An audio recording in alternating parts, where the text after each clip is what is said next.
Hello friends, मेरा नाम है अंजलि और आज का हमारा टॉपिक है रशियन इकोनॉमी। आज की हम अपने इस टॉपिक में रशिया की इकोनॉमी के बारे में पढ़ेंगे, यानी कि वहाँ की आर्थिक स्थिति वहाँ की कैसी थी पढ़ेंगे। हमने अपनी पिछली क्लास में पढ़ा था रशियन रिवॉल्यूशन और रशियन एम्पायर के बारे में। हम लोग कह सकते हैं कि रशियन रिवॉल्यूशन का हमने एक छोटा सा इंट्रोडक्शन पार्ट पढ़ा था, यानी कि रशियन रिवॉल्यूशन किसे कहा गया है। तो अक्टूबर महीने यानी 1917 के अक्टूबर महीने में जो क्रांति होती है, जिसे अक्टूबर रिवॉल्यूशन इन 1917 कहा गया है, उसे ही रशियन रिवॉल्यूशन कहा गया है। रशियन रिवॉल्यूशन क्यों कहा गया है, ये हम अपने आगे की क्लास में पढ़ेंगे। हमने पढ़ा कि वहाँ जो 1914 में रशिया के राजा कौन रहते हैं, सार निकोलस II रहते हैं। उनका साम्राज्य कहाँ तक फैला रहता है, वहाँ पर कैसे कैसे धर्म के लोग रहते थे। तो चलिए आज का हम अपना टॉपिक स्टार्ट करते हैं। रसिया में क्या होता है ना कि वहाँ के जो लोग रहते हैं, रसिया के जो लोग रहते हैं, या कह सकते हैं कि वहाँ की जो जनसंख्या थी, वो मेनली किस चीज पर डिपेंडेंट थी, तो मेनली डिपेंडेंट थी एग्रीकल्चर। यानी in Russian people were mainly agriculturist. इसका अर्थ ये है कि रसिया में जो भी लोग थे वो मेनली डिपेंडेंट थे खेती बाड़ी पर। यानी वहाँ के लोग जो थे ज्यादातर खेती बाड़ी करते थे। लगभग 85% ऑफ द पॉपुलेशन, यानी कि जो रसिया की जो भी जनसंख्या थी उसका लगभग 85% यानी 85% लोग जो थे वे क्या करते थे, खेती बाड़ी करते थे। यानी कि खेती बाड़ी पर ही डिपेंडेंट थे और उससे भी जो भी अर्निंग होता था उसी से वो अपना जीवन यापन करते थे।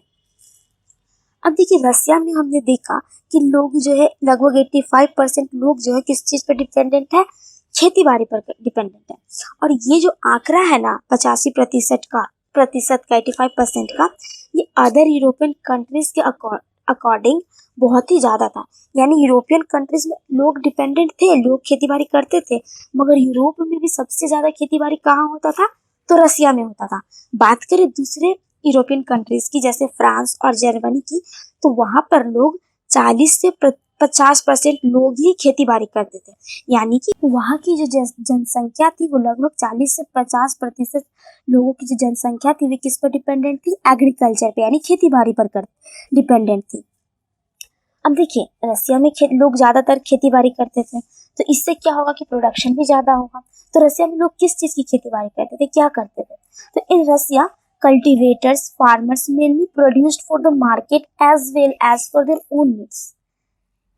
रसिया में लोग क्या करते थे कि वे लोग खेती बाड़ी करते थे तो खुद के लिए तो करते ही थे, साथ ही साथ मार्केट के लिए भी करते थे। अब देखिए मार्केट इन द सेंस क्या हुआ, खेती बाड़ी किए लोग, तो इससे क्या होता था कि किसी भी अनाज का, मतलब समझिए किसी भी अनाज का प्रोडक्शन होता था, यानी किसी भी अनाज की उपज होती थी, खेती बाड़ी होती थी।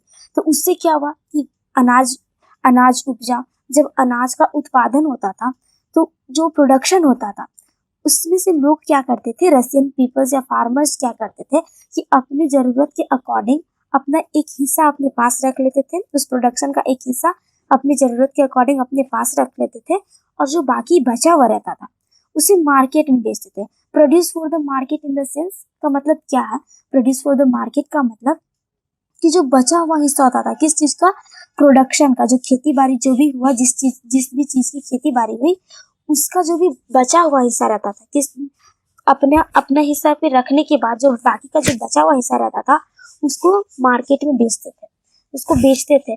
तो अब ये क्या होता है कि ऐसे क्या हुआ कि रसिया अपने लिए गुड्स तो प्रोड्यूस करता ही था, साथ ही साथ बचे हुए गुड्स को मार्केट में बेचता था। तो जिससे क्या होता है ना कि रसिया एक ग्रेटर एक्सपोर्टर ऑफ ग्रेन्स बन जाता है। मतलब रसिया एक ऐसी कंट्री बन जाती है जो दूसरे देशों को, दूसरे कंट्रीज को ग्रेन्स यानी कि अनाज प्रोवाइड करते थे। रसिया ग्रेटर एक्सपोर्टर्स ऑफ ग्रेन्स कैसे बनते हैं, क्योंकि पहला वहाँ के लोग जो थे ज्यादातर खेती बाड़ी करते थे। खेती बाड़ी करेंगे तो ऑफकोर्स प्रोडक्शन किसी भी गुड्स का ज्यादा होगा, किसी भी प्रोडक्ट का जो प्रोडक्शन है वो ज्यादा होगा। अब प्रोडक्शन ज्यादा होता था तो लोग क्या करते थे, अपनी जरूरत के अकॉर्डिंग अपने पास तो रख लेते थे, बाकी जो बचा हुआ रहता था उसे मार्केट में बेचते हैं। अब मार्केट में बेचते थे तो जिससे एज ए रिजल्ट क्या होता है कि रसिया ग्रेटर एक्सपोर्टर ऑफ ग्रेन्स बन जाती है। रसिया आज भी बहुत सारे कह सकते हैं ग्रेन्स का मतलब कि एक्सपोर्टर कंट्री है, बहुत सारे प्रोडक्ट्स का जो है, गुड्स का जो है एक्सपोर्ट करती है। ये तो बात हो गई एग्रीकल्चर की रसिया, ये बात हो गई खेती बाड़ी की। अब आप देखते इंडस्ट्री का वहाँ कैसा सिचुएशन था। Industry was found in pockets. इसका मतलब क्या है? नहीं कि इसका मतलब ये नहीं कि इंडस्ट्री जो है जेब में रखा करती थी, ऐसा नहीं है। इसका मेन अर्थ यह है कि इंडस्ट्रीज और factories were found in few areas. यानी कि जो इंडस्ट्रीज हुआ करती थी, जो फैक्ट्रीज हुआ करती थी, वे रसिया में बहुत कम जगहों पर पाई जाती थी। नो डाउट कम जगहों पर क्यों पाई जाती थी? क्योंकि ज्यादातर लैंड जो है वो किस लिए यूज किए जा रहे हैं? खेती बाड़ी के लिए यूज किए जा रहे हैं, एग्रीकल्चर के लिए यूज किए जाते थे। तो इसीलिए जो है इंडस्ट्रीज की जो संख्या थी रसिया में वे कम थी, या कह सकते हैं कि कम जगहों पर पाई जाती थी। तो अब कौन कौन से ऐसे जगह थे जहाँ इंडस्ट्री पाई जाती थी, या कह सकते हैं कि रसिया का इंडस्ट्रियल एरियाज कौन कौन से था? तो एक है पहला संत पीटर्सबर्ग और मॉस्को। संत पीटर्सबर्ग और मॉस्को ये दो जगह है जहाँ पर रसिया में इंडस्ट्रीज पाई जाती थी। अब देखिए क्या होता है कि major part of production was carried out by craftsman. तो जो इंडस्ट्रीज जो थी, ये जो फैक्ट्रीज थी, तो इसमें जो भी प्रोडक्शन होता था ना, वे लोग कौन करते थे? क्राफ्ट्समैन लोग करते थे। क्राफ्ट्समैन लोग कौन लोग? चाहे कह सकते हैं वैसे लोग जो खेती बाड़ी नहीं करते हैं, ठीक है, वे लोग करते थे। देखिए इंसान की जरूरत यानी व्यक्ति को अपने जीवन यापन के लिए तीन चीजों की आवश्यकता होती है। क्या? रोटी, कपड़ा और मकान। रोटी तो रशियन पीपल खुद उपजा लेते थे, यानी खेती बाड़ी कर कर खुद उसकी व्यवस्था कर लेते थे। बात आती है कपड़ा की। अब बात सिर्फ कपड़ा की नहीं, कपड़ा के अलावा और भी ऐसे गुड्स, ऐसे चीजों की जो आपके व्यक्ति किसी भी व्यक्ति को डेली लाइफ में जरूरत हो, उसकी आवश्यकता हो, नीड्स हो, तो इन सभी चीजों का प्रोडक्शन कौन करता था? वहाँ की जो इंडस्ट्रीज कह सकते हैं, वहाँ के जो फार्मर्स थे, तो इंडस्ट्रीज और फैक्ट्रीज क्या करते? फैक्ट्रीज से होती थी, कौन लोग करते थे? तो क्राफ्ट्समैन लोग करते थे। बात आती है 1890 की। तो 1890 में क्या होता है? 1890 में रसिया में क्या होता है? Many factories were set up. 1890 में बहुत सारी फैक्ट्रीज लगाई जाती है। कहाँ? रसिया में लगाई जाती है। इसके साथ ही साथ क्या होता है ना, रेलवे सिस्टम रहता है रसिया में, उसको एक्सटेंड किया जाता है, या कह सकते हैं कि रेलवे सिस्टम का विकास किया जाता है, डेवलपमेंट होती है रेलवे सिस्टम की। अब रेलवे सिस्टम डेवलप हुआ, जिससे क्या होगा कि ट्रांसपोर्टेशन में इजीली, मतलब ट्रांसपोर्टेशन जो है वो इजी हो गया। यानी कि वहाँ के जो लोग थे एक जगह से दूसरी जगह आसानी से आ जा सकते थे, उन्हें इतनी परेशानियों का सामना नहीं करना पड़ता। अब रेलवे का एक्सटेंशन होता है, तो इससे क्या होता है ना कि रसिया की इंडस्ट्रीज पर एक पॉजिटिव इफेक्ट पड़ता है, या कह सकते हैं कि रसिया की इंडस्ट्री के लिए एक बहुत ही बेनिफिट था। अब बेनिफिट क्या होता है? इससे रसिया की इंडस्ट्री को फायदा क्या होती है? तो फायदा यह होती है कि इंक्रीज्ड फॉरेन इन्वेस्टमेंट इन इंडस्ट्रीज। यानी कि रसियन इंडस्ट्रीज में जो फॉरेन इन्वेस्टमेंट था वो बढ़ जाता है। फॉरेन इन्वेस्टमेंट जो था वो बढ़ जाता है। अब फॉरेन इन्वेस्टमेंट क्या है? यानी कि देखिए रेलवे का एक्सपेंशन हुआ, जिससे क्या हुआ कि ट्रांसपोर्टेशन में आसानी हुई, लोग एक जगह से दूसरी जगह आसानी से आ जा सकते थे। तो जिससे क्या होता है ना कि जो बाहर के देश के जो लोग थे वे रसिया आते हैं, और रसिया आते हैं तो उसके साथ क्या करते हैं कि वहाँ की जो भी इंडस्ट्रीज थी उसमें अपना पैसा लगाते थे, यानी कि इन्वेस्ट करते थे, जिसके कारण क्या हुआ कि फॉरेन इन्वेस्टमेंट जो है रसियन इंडस्ट्रीज में बढ़ जाती है। अब 1890 में क्या होता है? 1890 में तीन चीजें होती है रसिया में। क्या? पहला, बहुत सारे फैक्ट्रीज का सेटअप किया जाता है, स्थापना की जाती है फैक्ट्रीज और इंडस्ट्रीज की। दूसरा, रेलवे सिस्टम को बढ़ावा दिया जाता है, यानी रेलवे सिस्टम का विकास होता है। तीसरा, फॉरेन इन्वेस्टमेंट बढ़ जाता है। कहाँ? फॉरेन इन्वेस्टमेंट बढ़ जाता है इंडस्ट्रीज में। ठीक है। अब देखिए ये तो था एक तरफ। दूसरी ओर और भी कुछ कुछ बेनिफिट्स होते हैं। तो दूसरा क्या था ना कि कोल प्रोडक्शन डबल, यानी कि रेलवे का एक्सपेंशन हुआ, इनके फॉरेन इन्वेस्टमेंट बढ़ जाती है इंडस्ट्रीज में, रसियन इंडस्ट्रीज में। इसके साथ ही साथ कोल का प्रोडक्शन, यानी कि जो कोयले का जो प्रोडक्शन होता था उसमें भी हमें बढ़ोतरी देखने को मिलती है, वो भी डबल हो जाता है, दो गुना हो जाता है। साथ ही साथ iron and steel output quadruple, यानी आयरन और स्टील का आउटपुट में भी बढ़ोतरी होती है। अब देखिए आयरन और स्टील आउटपुट क्या है? रसिया एक ऐसा जगह है ना जहाँ आयरन और स्टील के ओर्स पाए जाते हैं। तो वहाँ के लोग क्या करते थे, आयरन और स्टील के जो ओर्स हुआ करते थे उसमें से आयरन और स्टील को एक्सट्रैक्ट करते थे, वो उसमें से निकालते थे।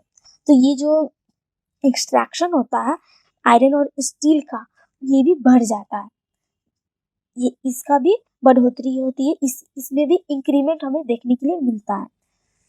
अब देखिए मोस्टली इंडस्ट्रीज जो थी रसिया में, जो मोस्टली इंडस्ट्रीज थी वे क्या थी, प्राइवेट प्रॉपर्टी थी।